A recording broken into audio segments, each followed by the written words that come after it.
aren't lined up where they're supposed to be. Like I said, we had that. Players were lined up the wrong way. So go to your spot, know what you got, know who you got. Be mindful of the quick threes, because that's the main one. And nobody really watches that until it happens and you don't know the call. You be stuck. Like, I always self-talk when we get the jump ball, because that's the most confusing part to me. I always say, okay, if White touch it, I'm going this way. And then what happens if, when you look up, you can't tell, you just freeze. Who do that? Tell the truth. I just freeze. Because I figure out how many times you take the wrong step and and trying to look cool at the same time, it's hard. It's hard. Really, trying to be cool with you.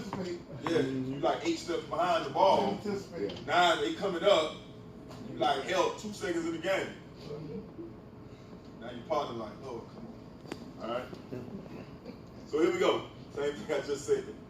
Ball goes left, Art tosses it, you get to see where you are. If you're the U2 here, okay? Obviously you transition into the C.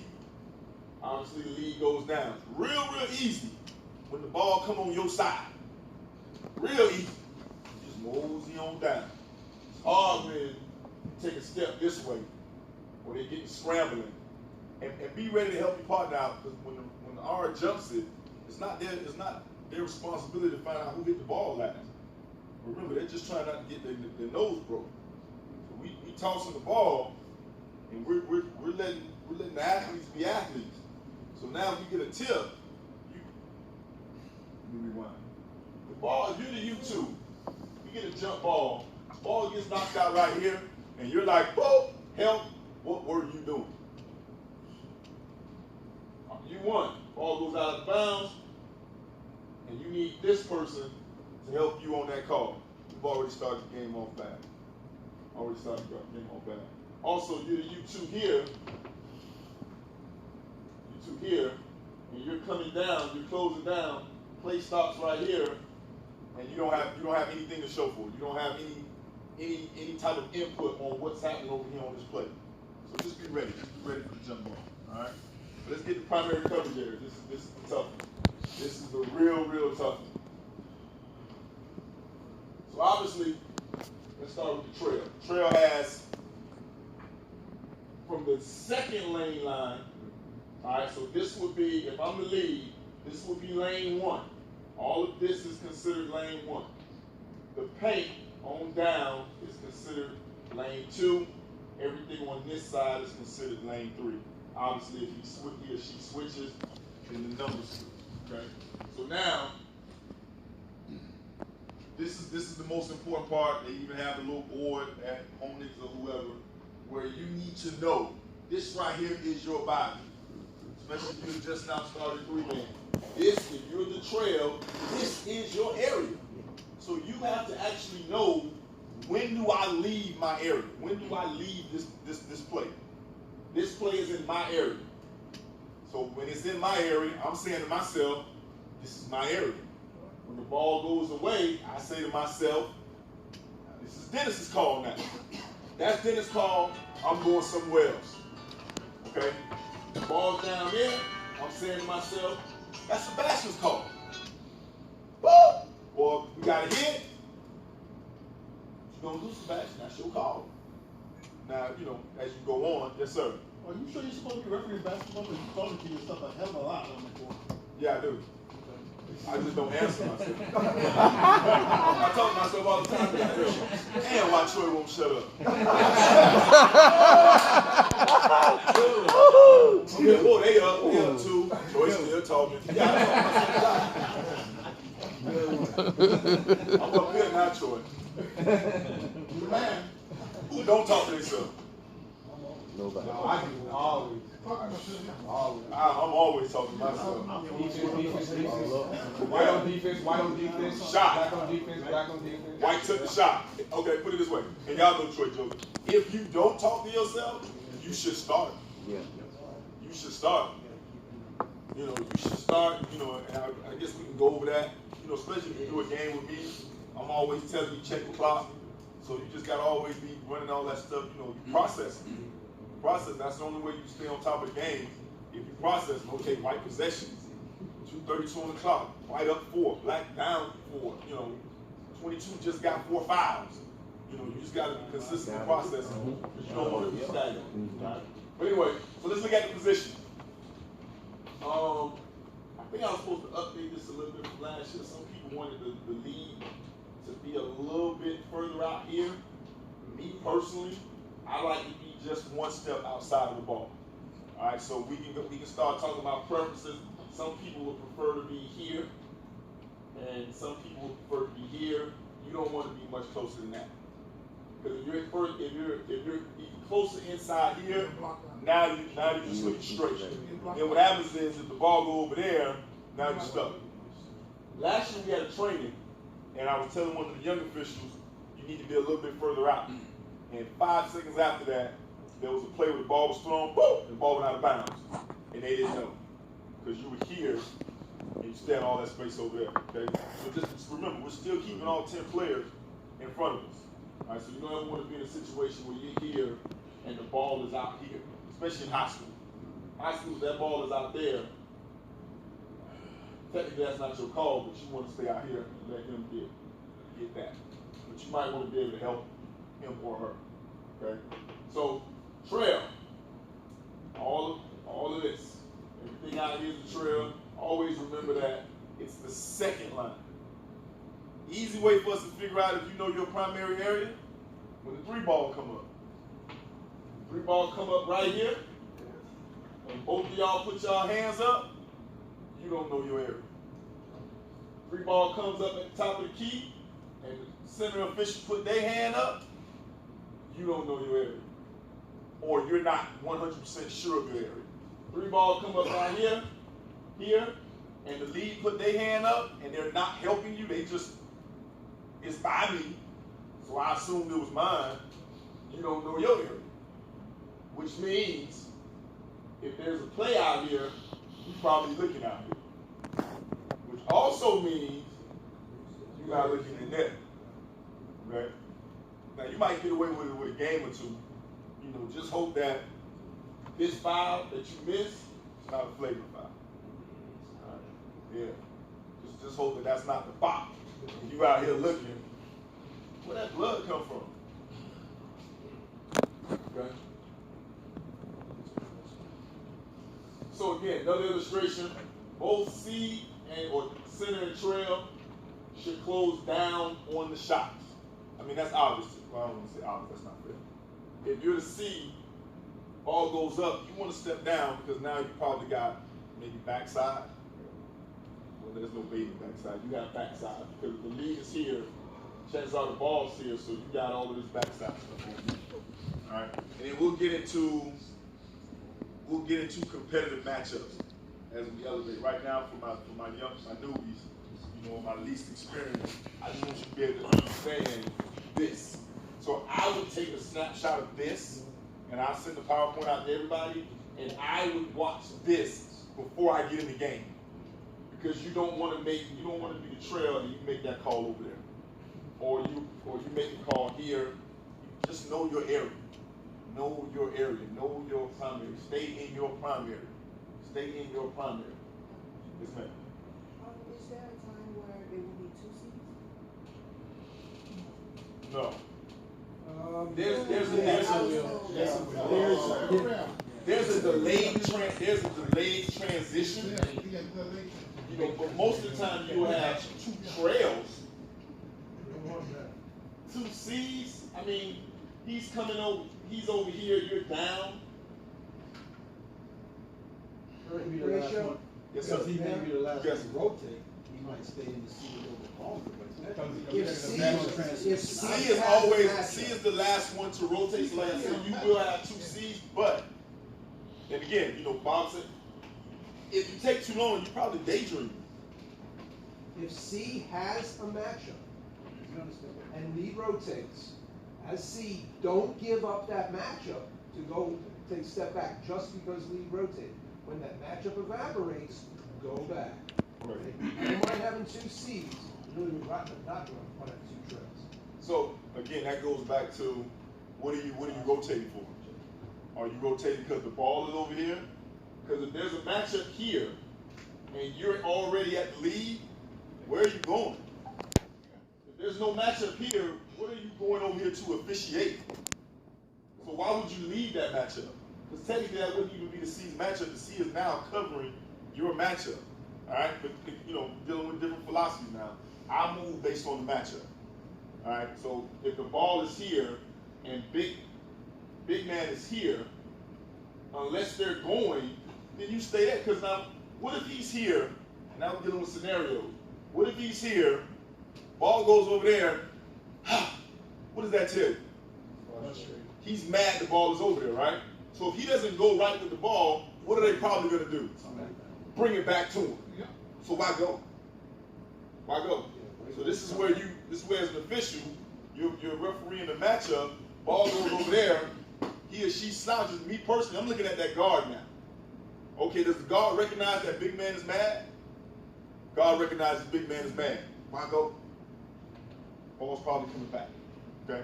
So, I mean, he's right. You can have two C's.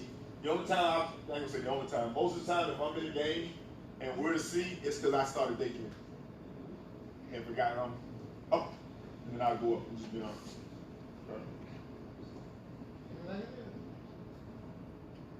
Alright, so let's go with a little illustration just to show how this works. So lead goes to the ball side. T's gonna close down. Obviously you want to be between the ball and the defender. As you can see, the ball is starting to rotate.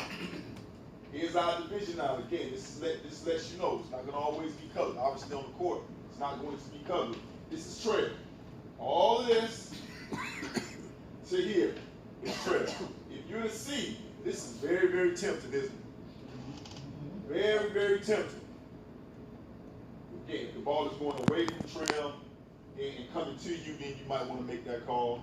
This is very, very tempting to, so you're the C, you're here, ball's up there, you kind of want to look. No, you need to stay where you are. This ball is not in your area, especially if this trail is opening up some. He or she still has that matchup. And the minute you turn here, now we have 4 eyes on the ball. And we have nobody covering this matchup. And like you said, Horatio, the trail should make a move onto the court a little bit more, follow the action over so he has a better shot at it. Right, and also to give you some nonverbal language like, I'm still engaged in this play. Okay, and that's when we start talking about communication, eye contact. I'm still engaged in this play because now you can be a good partner.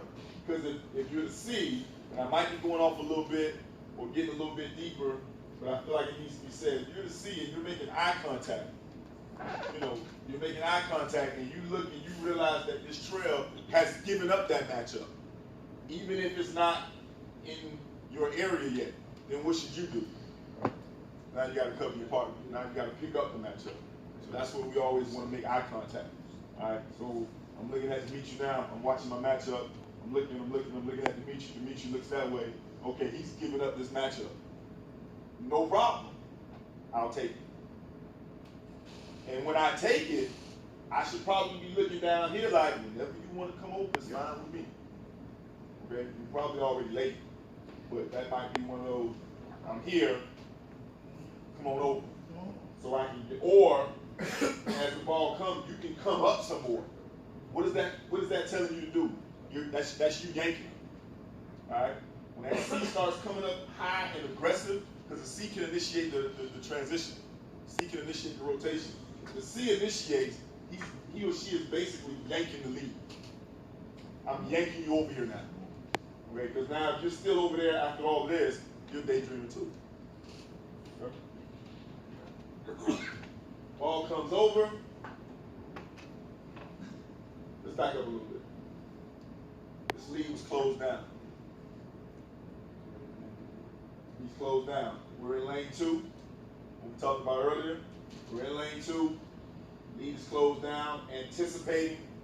Because even if this is a matchup now, you want to be on top of this matchup because when he or she go, you go. Or by the time it gets here, guard is turning to pass the ball to the wing, you want to come right on over here and meet that matchup. So you're already in position to officiate this competitive matchup. Ball comes over. Now ball is out of trail's primary. Lead comes over. rotating down, now we got your two C's. Okay? One C comes up. Now, so there's a moment when you have two C's, it just shouldn't be that long. Because now, if he or she stays here, then you can easily stay there. You're not going to leave until they do something with the ball. You don't want to say, okay, he's up, so now you are going to stay there. So you have two C's, you're ready. I just don't All right. Ball goes to the wing. Where's the ball? Ball goes to the wing. Lead comes over to referee that competitive matchup, assuming that there's a competitive matchup here. Okay.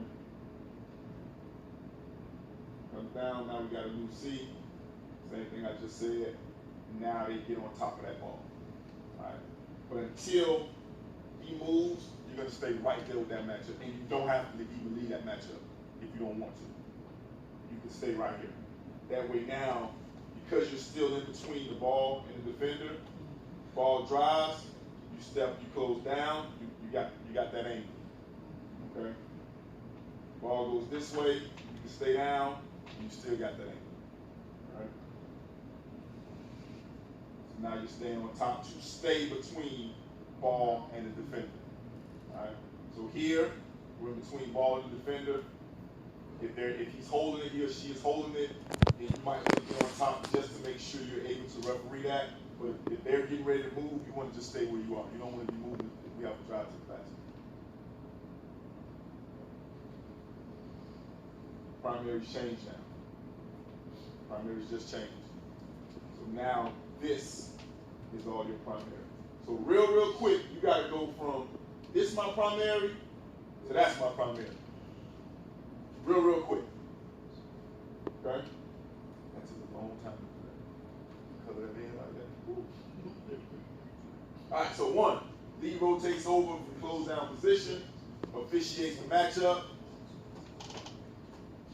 Boom. Now he came a little bit further out, gave you some time to go. You have a ball in the post. This is my matchup. This is my matchup. So, if that's Lee's matchup, somebody tell me what C's matchup is. What would C's matchup be? Or where would C be looking now?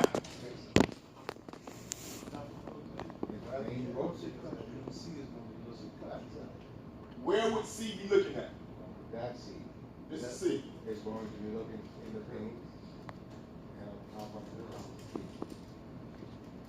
You're right, but I'm just looking for one, like maybe 100% more accurate phrase. What is C looking for? Anything on the outside. Close. He becomes in the trail. He becomes in the trail. There you go. The next competitive match. The next competitive matchup. Oh, okay. That's what C is looking for. I probably set that up wrong.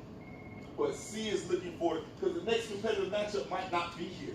You follow me? So obviously Trail's gonna come down to be the new C. But what if there's nothing here, something here, and he's coming down? You want to deal with this right here, right? So as a C, there's the ball. Clearly there's a matchup there, right? He has that. This is when you should be scanning. Because now what happens if you have, and I'm just improvising, you got a player here and a player here. Is that a competitive matchup? No, so nothing, self-talking. That's nothing. Closely guarded, here's my matchup. So I'm nothing, here's my matchup. So I'm here. I'm watching this matchup and waiting on this to become a competitive matchup.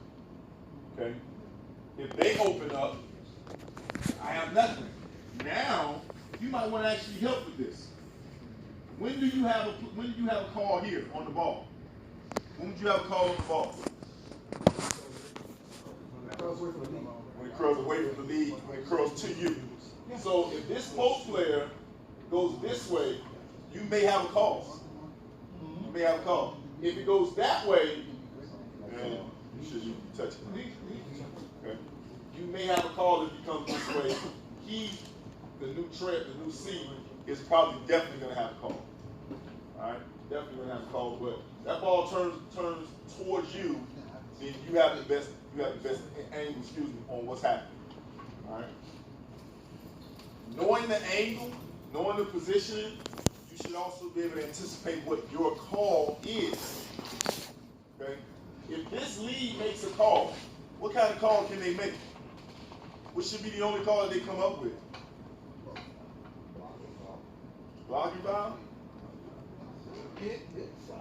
Block or Push. Push. I can't really imagine, not that it won't happen, I can't imagine this defender hitting him.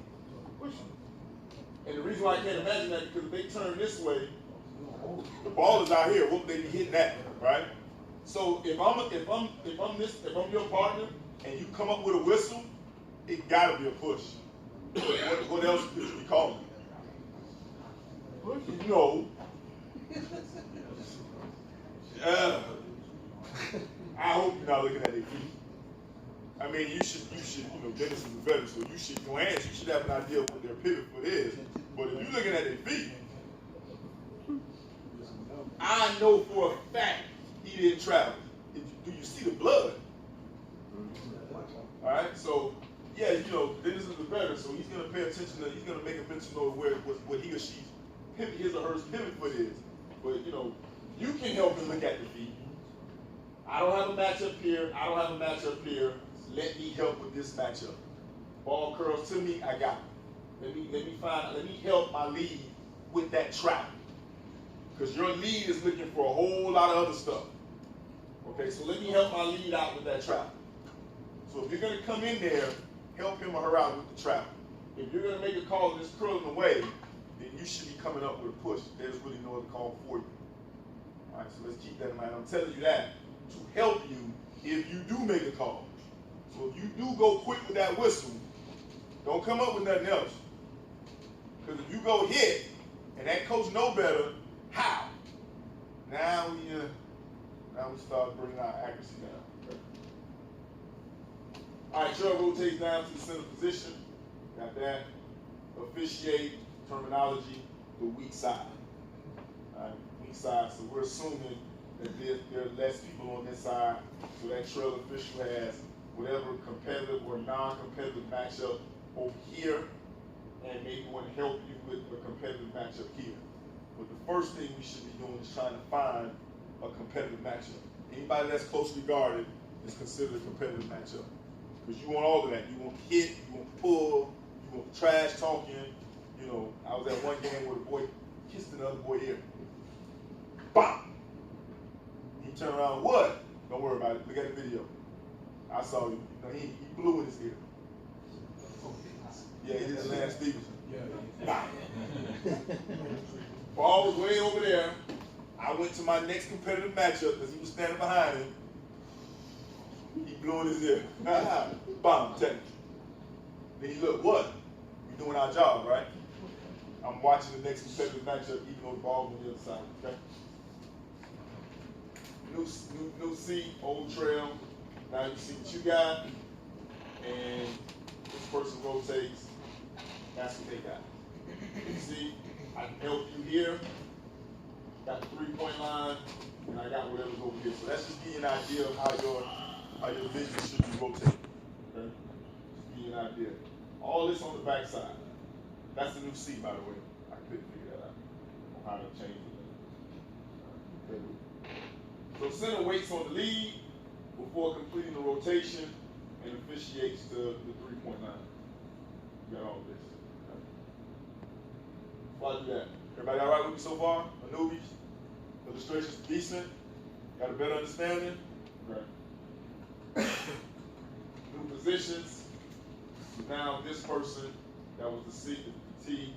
Now that person is the C. Your whole responsibilities change again. Please be mindful of that. When you switch, you got to change and go to each illustration. That's why I made them like colorful illustrations. Because you got to start making sure you referee stuff on this line. And you want to do this before you get in the game and your partners leave you alone thinking that you know your primary and that call happens here. Foul happens here. and you're the C, and the lead, and you like, oh, that's my call? Yes, I split the court. So, The ones who are relatively new to three-man, do not be bashful pre-game.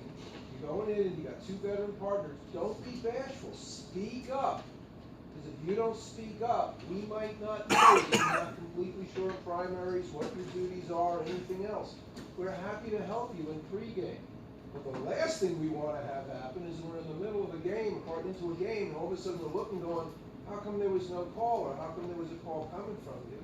And we don't know until halftime when you fess up. So speak up, don't be bashful. When I'm the R in a game like that in the pregame, I ask you how many years you've officiated three games, how many three-game games you've done. Then I have an idea. I have an idea what to help you with. If you have any questions of what to look for, that you're not going to be doing. and I would, my little 2 cents would be, what I used to do is I used to have, I took a snapshot of this, and I would put it on my phone. And in between us dressing, I would just constantly look at it. So that's like the last image that I have when I go out there on the floor. And then I close my phone. Big 77. That's what I have to Well, yeah. Well, I was trying to be slick with it, so I didn't want y'all to know I'm old, that like I Willie, wasn't I'm sure. old. So I would be looking at my phone. You think I'm texting? I'm like, okay, this is my area. This is my area. This is my area. Who didn't do that? I'm just being real. I'm gonna tell you all of the things that you probably won't normally say. I'll say it. Yeah, we've all done it. I'll say it when I'm driving, or if I get there early. I'm staring at this at first. Staring at this. You go to a college camp. The last thing you want to do, you go to a college camp, is put that if you the trail and put that 3 ball up, and they're right here. That is the last thing you want to do. So even at the college camp, after going to state, I'm looking at this. Do not put your hand up when that 3-point shot comes in. Don't do it, because you won't get an email in September, in August, I mean. They look for little stuff. So you got to know this like the back of your hand. So we in the gym. I'm staring at it. Man, shoot the ball right there. When we go to the side, why did you put your hand up? Because he didn't. I'm just being real. Right? Huh? So no. Now, for us, it's not that serious. But then what happens when you get to the evaluation? What happens when you get to the evaluation and we're looking. We are looking to see what you're doing right, what you're doing wrong. True story. I was evaluating one of Dennis's games, and you were making some calls. I was like, man, no, I know what it was. He was fast with his He was fast with his reporting. 25. And I was like, first time that little girl says she didn't understand what he's saying, I'm a doctor. He'll go up there at 25. I looked at her. She was like, okay. Here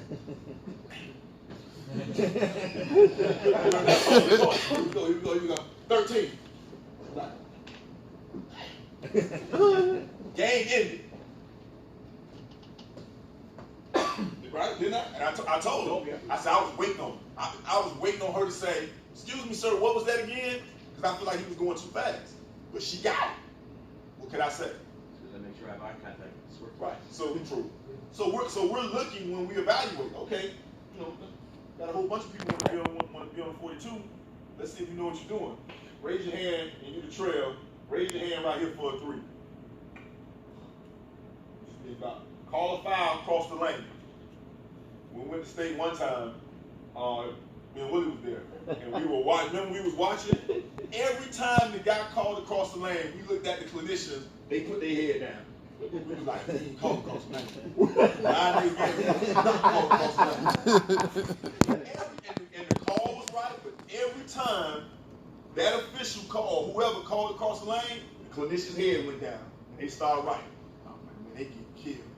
And they was all on the other side of the court. Me and Willie was looking like, I don't know about Willie, but I was like, oh, this is not good. Now I got to worry about that too. Yeah. So I'm just saying. I'm letting you know I understand. Yeah. It ain't been that long for me. This is some of the stuff that I used to do on my phone, making sure, because, for my younger people, when you get, now I'm going to say some stuff that y'all going to agree with. when you get that assignment and it tells you that you're working with Troy or Willie, you know, you looking like, yes, and then come game day, you like, oh, no. You know, that's a direct line to the president, to the booking commissioner. You know, and all you're really doing is bringing more pressure to yourself. Especially then, you know, Troy, you know, he's a a-hole.